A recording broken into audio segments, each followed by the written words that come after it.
Hojik mama amasung mapu dadaagi nusi mityeng makhada lerami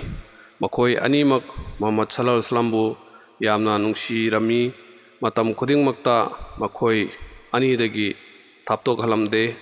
angamba thakta mahakkidamak chekshin thorang lorami mahakki chahi taruk surakpada mamana magi thamoina Muhammad sallallahu alaihi wasallam gi kabarbu yengba pamlami asum tawduna makhoi ani Madina gi damak khongchalami mapuroibagi manai umme Aiman kobi nupi ama lerami mahaksu khongchat aduda loinarami Bani Najjar haiba khandan asi Madina gi khwaidigi chawba kanglupni Muhammad sallallahu alaihi wasallam gi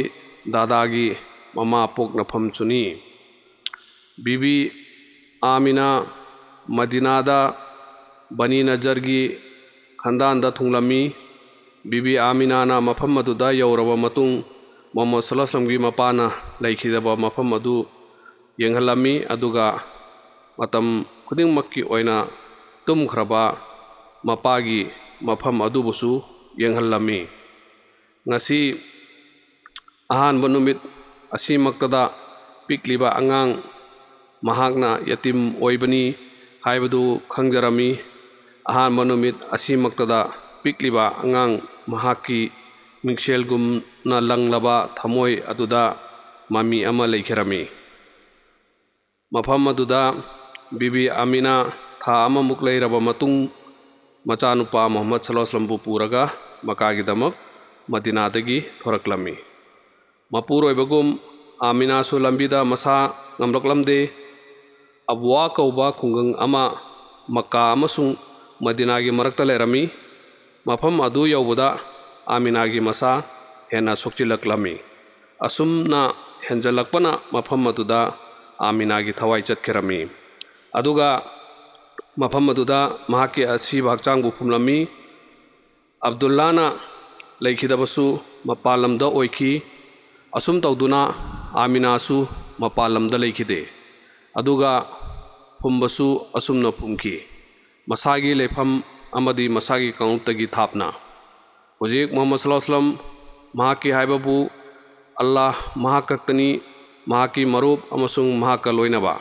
mahak yatimni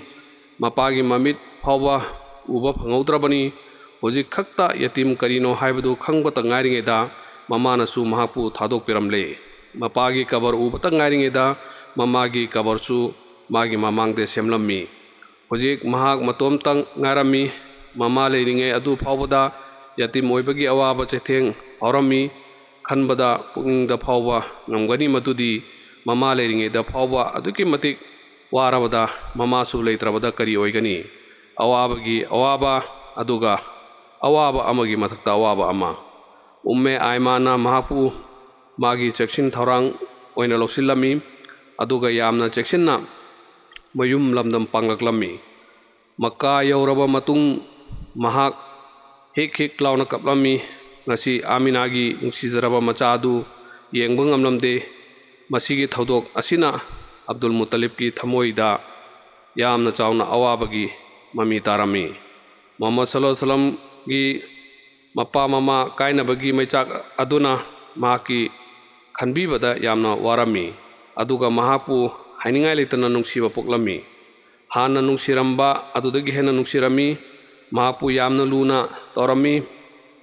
matam khudingmakta mahaki chekshin tharang lorami mahaki mapa mapu machin manau khudingmaktagi hena mahapu nungsirami Abdul Muttalib Quraysh ki mokok thongmani sardarni kabagi manakta mahaki thabak thoramda mahaki mafam adudagi atopa singi mafam khaidoklami adubo Muhammad sallallahu alaihi wasallam laklabadi mahaki manakta kausillaga famalami aduga mahaki manbi adubo awabadi Abdul Muttalib su yamna kuina leramde hojik Muhammad sallallahu alaihi wasallam gi punchigi chahi Nepal surakpada Abdul Muttalib su taibang pana sithaduk tuna chatkerami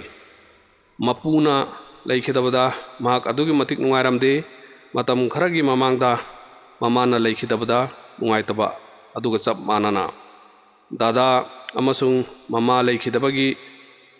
ꯑꯋꯥꯕ ꯀꯌꯥ ꯅꯪꯂꯕ ꯃꯇꯨꯡ ꯍꯧꯖꯤꯛ ꯃꯍꯥꯛ ꯋꯥꯈꯜ ꯂꯧꯁꯤꯡ ꯈꯔ ꯂꯥꯛꯂꯝꯃꯤ, ꯋꯥꯈꯜ ꯂꯥꯡꯇꯛꯂꯝꯃꯤ, ꯈꯟꯊꯕ ꯉꯝꯂꯛꯂꯝꯃꯤ, ꯃꯔꯨꯞ ꯑꯃꯁꯨꯡ ꯅꯨꯡꯁꯤꯕ ꯃꯁꯤ ꯀꯔꯤꯅꯣ ꯈꯪꯕ ꯉꯝꯂꯝꯃꯤ, ꯅꯨꯡꯁꯤꯕ ꯊꯧꯖꯥꯟꯕ ꯃꯁꯤꯒꯤ ꯃꯃꯜ ꯈꯪꯂꯛꯂꯝꯃꯤ, ꯃꯔꯝ ꯑꯁꯤꯅ ꯃꯍꯥꯛ ꯑꯁꯤ ꯈ꯭ꯋꯥꯏꯗꯒꯤ ꯅꯨꯡꯁꯤꯕꯤꯕ ꯆꯥꯟꯕꯤꯕ ꯑꯃ ꯑꯣꯏꯔꯝꯃꯤ꯫ ꯑꯇꯣꯞꯄꯕꯨ ꯅꯨꯡꯁꯤ ꯆꯥꯟꯕꯤꯕ ꯑꯗꯨꯒ ꯃꯁꯤꯕꯨ ꯃꯨꯟꯈꯤꯕꯗ